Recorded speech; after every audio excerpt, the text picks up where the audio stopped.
Thank you very much for joining us here on the Voice of Job Seekers. This is Mark, and if you want to know more about me and what I do, you can go to thevoiceofjobseekers.com, get the articles, get the podcast, and also you can sign up for your free, and yes, I mean free ebook. It is now well over 100 pages long. This year is 421 modern I can't even say it right now. 421 modern job search tips for 2021. This is actually the fourth edition of something I update every year. And so if you want to get a copy, there's a lot of content in it and a lot of tips. And I keep it modern. And I think it's only right that when you say it's modern that you update it every year, right? So um, if you have any questions, feel free to contact me. You can always go to the voiceofjobseekers.com, press the speak pipe button, and to the right, and you'll be able to leave me a voicemail, or you can text or call me at 708-365-9822. You can also email me at mark@thevoiceofjobseekers.com.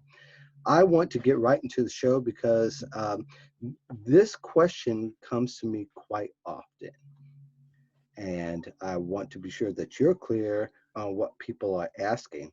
Very often they're calling from international country and they're asking about how to get the job in Canada. Now, I'm not a Canadian.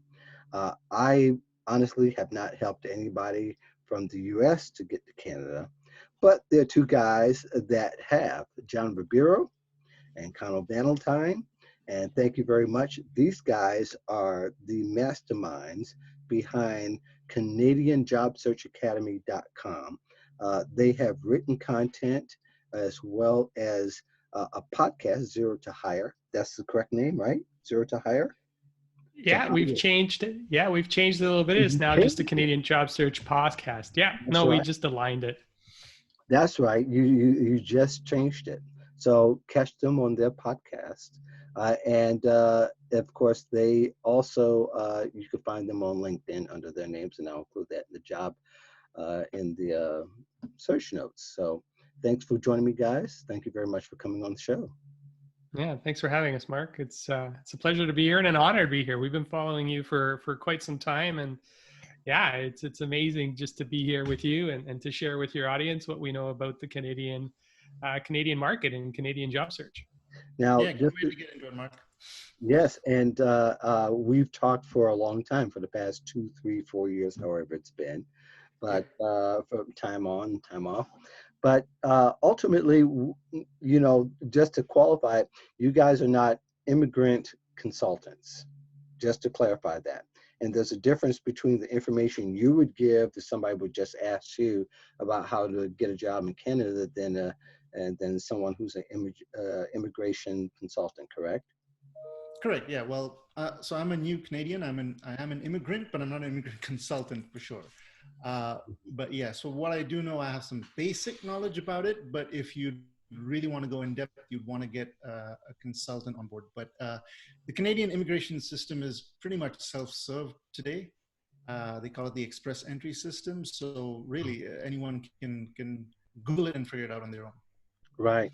Now, somebody who's coming from another country, not necessarily the US, but from really any country, what are some common things that will need to happen? Maybe even before they come over.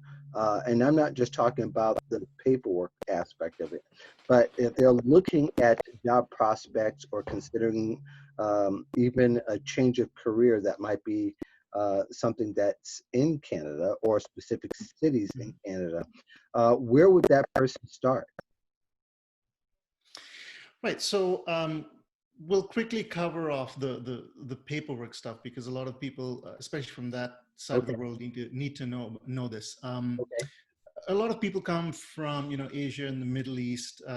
India is one of the leading countries coming to Canada now as well. Mm-hmm. And the misconception is that usually people, when they get jobs outside of their own countries, it's usually, let's say, in the Middle East, where mm-hmm. there's this where the work permit comes first, right? Mm-hmm. So that's why people have this tendency to believe that when coming to Canada, the job offer can come first. Mm-hmm. The other thing is that when people do apply for immigration to Canada, one of the clauses in there states that you need to have a certain amount of points to be eligible to come out here, and that Mm-hmm. points is based on a whole bunch of factors: your age, your experience. But what's in there as well is that if you do have a job offer from a Canadian company, then you get a whole bunch of points that makes you even more eligible. Mm-hmm. Unfortunately, this leads people down a path where they believe that they can get a job offer in Canada first and then move out here. Mm-hmm. But that's far from the case. Usually what people need to do is they need to apply for immigration first, either through the express entry system or something that's called the Atlantic Immigration Pilot Program, the AIPP, Mm-hmm. which is those provinces on the Atlantic side of Canada, which don't usually get a lot of immigrants coming in. Mm-hmm. And that program is especially helpful for people who want to try and promote people coming in. So they got to go through an immigration program to eventually get here. Now, just as a point, you mentioned about points. How are those points determined? Do you know?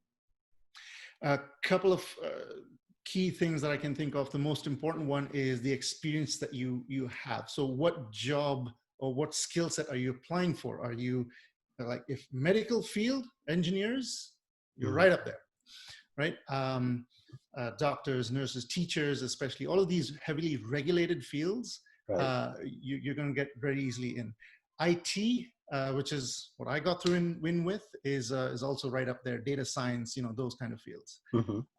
But it's things. Even folks that are in HR and marketing are still making their way out here. Hospitality as well, Mm-hmm. right? So that's a key factor. Age is also a big one, right? So they even look at demographics as well. Mm-hmm. It also depends on if you've got ties in Canada. So do you already have family out here? That also matters. Have you studied in Canada? Oh, your education is also huge, right? So do you have a bachelor's degree, a master's degree?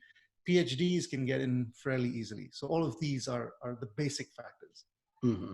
So, how about somebody who's older? They want to, is that considered an asset, or is that something that's considered a barrier? Actually, Mark, it is considered a barrier Mm-hmm. for most cases, and that's the sad part of it, right? When it comes to immigration, the points is actually based on certain age brackets. It's kind of like very similar to tax, right? You got tax brackets, so Right. similar to that. The older you are, unfortunately, the lower points that you get. Mm-hmm. So you kind of got to have to make up for that through other ways, through your education or your experience. Even speaking French, for example, is considered an asset. Mm. Now, yeah, and so in your opinion, John, is there a tier of experience that might be useful than others? Let's say if somebody has a lot of experience, but maybe hasn't updated their skill set, as opposed to somebody who has an updated skill set, but not as many years.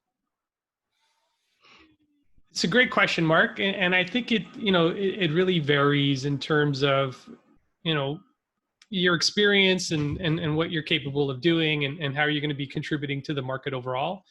Mhm. And from what I've seen, like I said, like Connell mentioned, we're not immigration experts. Like, go Right, verify this information. Don't take our word for it. right. Connect with an expert to really validate.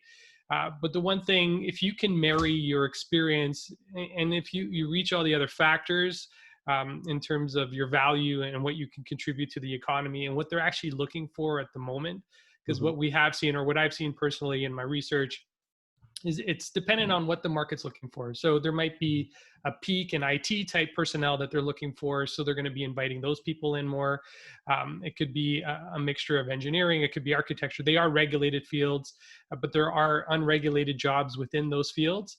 So it's really around, taking what you do back in your country and relating it to what we do here. And I'll actually, a lot of the work that we do is really just interpreting or communicating or helping people communicate what they do back in their home country to what it would look like in the Canadian market.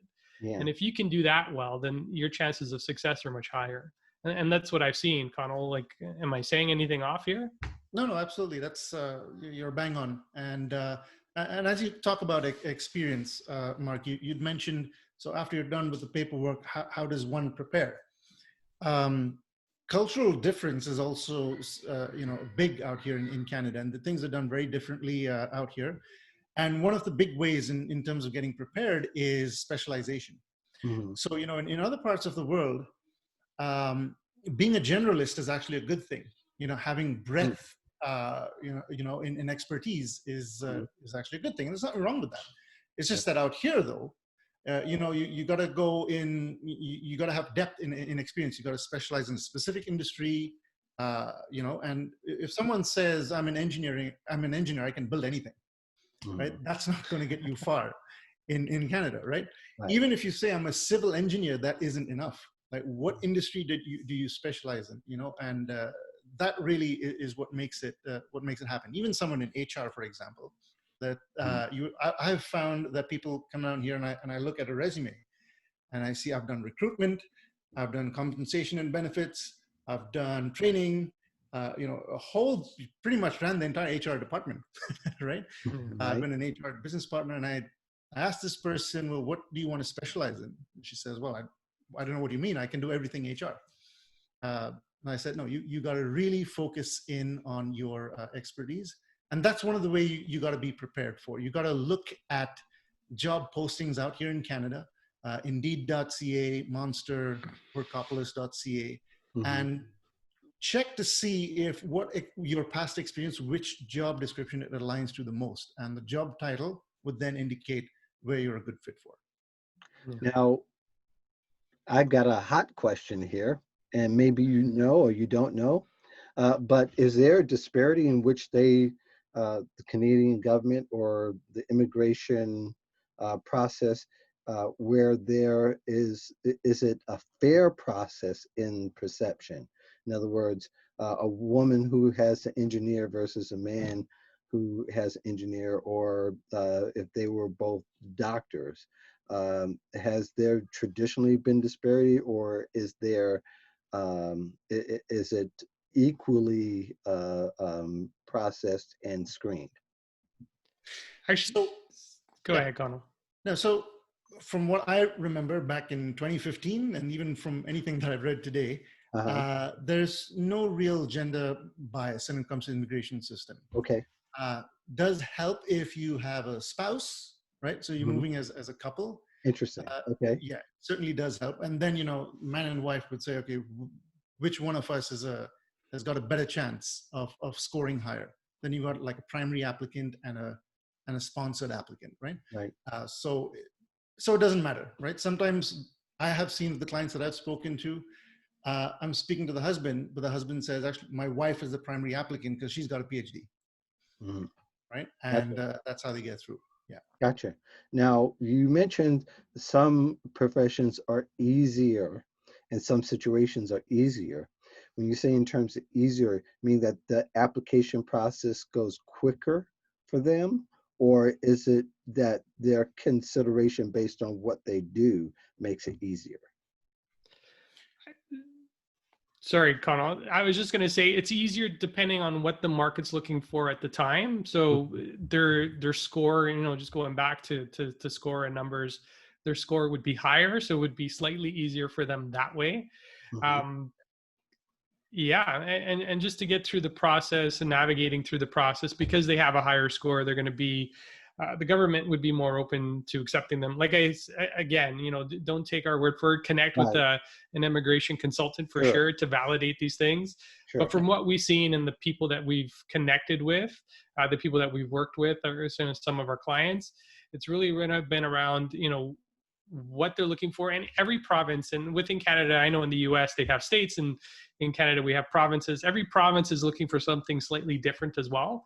So it's another thing that you have to take into consideration, because I know a lot of the people that we've talked to, they tend to move to the bigger cities like Vancouver, Toronto, Montreal. Right. But there are incentives to move to smaller locations throughout the country that make it easier that way as well. So if you want to move to a place that's more remote, Connell talked about the Atlantic region, which is like New Brunswick and Newfoundland, and I forget, St. John's or some Right. of those maritime provinces. It might be easier there because there's more incentive, and that's what they're trying to bring the talent pool in because they're struggling with that, right? Yeah. Yeah. Gotcha. And those are called nomination programs, right? So it's where a province would actually nominate you to say, hey, come on over.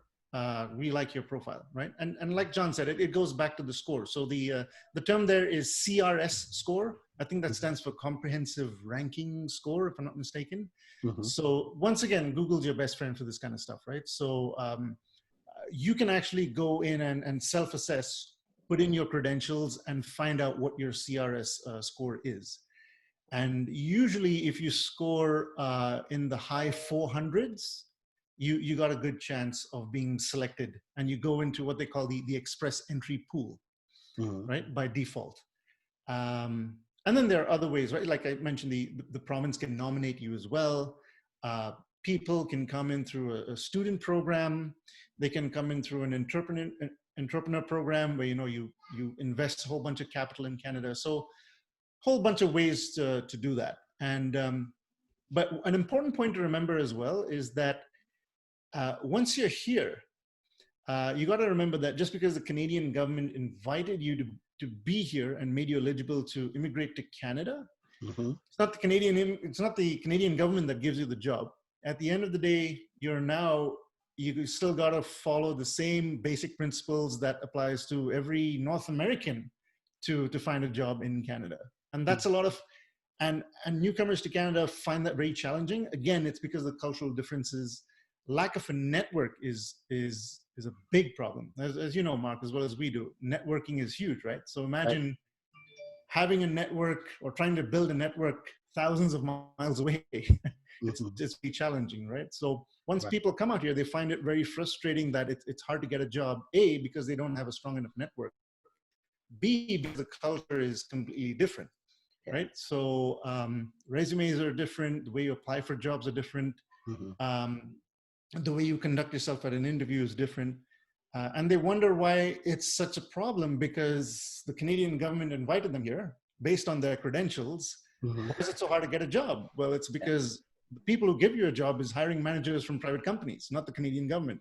Right. And they're completely clueless as to what the immigration process is. Right. So connecting, especially using LinkedIn, where most people probably would get a broader reach, that they should connect with other people. One, it helps just to know and to become familiarized with the process. Secondly, you want to connect with people who are specific to your industry because they can possibly also point you in the right direction towards a job or what market is the best here, best there in Canada. Is there anything else that people can do, like upon discovering the revelation that they really want to come to Canada and it's a must? Is there anything else? They have to do two things. They have to apply to a job and apply for immigration approval. Yeah, no, absolutely. And I think one of the misconceptions, and I think Connell touched on this already, is that they think they can, just because they've been invited, that there's the assumption that somebody's going to offer them a job, or they can get a job before they have the proper paperwork in hand. And that's one of the other things that we see quite a bit when people are reaching out to us, is people have this misconception that, I'll just show up, they'll give me a job, and then my paperwork will go through. It's not the way it works. But just going back and talking about network and building your network, and the advantage, the one thing that we've seen with our clients is they're building out their network months in advance of actually arriving here. And I know this is part of Connell's success story as well, is, do the work before you need to do the work, or do the work before it's required before you show up in Canada. Because by the time you get here, and what we've seen is people get so inundated with the move itself and settling in and, setting up like bank accounts and moving into rental apartments or buying homes or whatever, that can take a big part of the journey. And that's a big part of work. It's a big work, especially when you have a family and you're shifting an entire family to come over. So doing the work in advance, building the network online, either through LinkedIn or, what we talk about is leveraging associations to find out who the leaders are in those industries, is going to make a really big impact when it comes to settling in. And if you're doing all of that in advance, that's what's going to give you the leg up and the advantage. And what we've seen is somebody's job search time is going to be reduced by that much more because they've already established that network. They've made those connections. They've also done things like informational interviews with them. So they're learning about the market. They're learning about the specific jobs. And it helps them address the dreaded question of Canadian experience, right? That's one thing that we hear from our clients quite a bit. Once they settle in and they actually go into interviews, they get told by employers that they don't understand or they don't have Canadian experience. And it's primarily from the interviews that I've done through my own podcast is that they don't understand what the work culture is like. And that's what gives, employers the impression they don't understand the Canadian market and Canadian work environments and cultures, right? Understood. I have to ask the magic question that relates to everything that we do now. In the light of COVID, is there anything different about the process now than it was, let's say, a year ago? So immigration has slowed down from what I've read. When I say it's slowed down in the sense that they, while they are processing a lot of applications, obviously traveling to Canada has slowed down a bit. Canada is well on its way to recovery. Really struggled in March and April. In fact, if I read the numbers correctly, about 3 million people lost their jobs or were furloughed. Yeah. But now looking at the numbers, StatCan is what we have. I think that's the equivalent of the labor survey, I think, in the US. Yeah, they have the Bureau of Labor Statistics. Yes.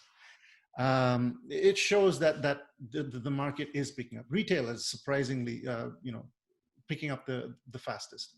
And of course, interviews are online, right? Which is a good or bad thing, depending on how you look at it, right? Yeah. You can be on, you're on time for sure. Don't have to worry about traffic. And, you have that opportunity to have sticky notes all over the place to keep your notes. You can kind of cheat if that's the way you want to look at it. So yeah, there's definitely an opportunity for the people now have to change their ways and get comfortable being in front of camera on doing these interviews. And John, you've got something in terms of how? Yeah, and what I've seen, just in some of the readings that I've been doing, and I follow Canadian immigration, professionals as well in the field. And what I'm starting to see is more of these programs, these nomination programs coming up in the less populated provinces in Canada. So places like the Atlantic region, places like Saskatchewan, Calgary. So there are opportunities where they are trying to infuse. Ultimately, Canada is a country made up of immigrants. My parents were immigrants and they came here 40 odd years ago, to settle and to establish their roots in this country. So that's how our population grows in Canada, right? So, immigration is going to be a big thing. It's going to continue to be a big thing, and that's how Canada is going to grow, right? Right. Great information, guys. You do great work at the Canadian Job Search Academy.com if you want to get a hold of them. And also follow their LinkedIn profiles. They are both fairly active, though I haven't seen Connell as much lately as I see John with his mobile videos that he's got going on. But Connell is very responsive. So that's John Ribero, Ribeiro, correct? And Connel Valentine, that's pretty easy. 2 N's for Connell. Thank both of you very much, and thank the rest of you for joining us here on the Voice of Job Seekers. Want to be sure again, you sign up for the free ebook. It's free. It's probably going to run around the 125, 130 page. It's something that you can download, and I recommend downloading it, put it in your Google Docs or your OneDrive so that you can have it and read it from there, as opposed to taking up room on your hard drive. So if you want to get into that. Also, don't forget about the YouTube channels and follow my page on LinkedIn for the LinkedIn shows that I do as well. In the meantime, thank you very much for joining us here on the Voice of Job Seekers. Hope you have a great week.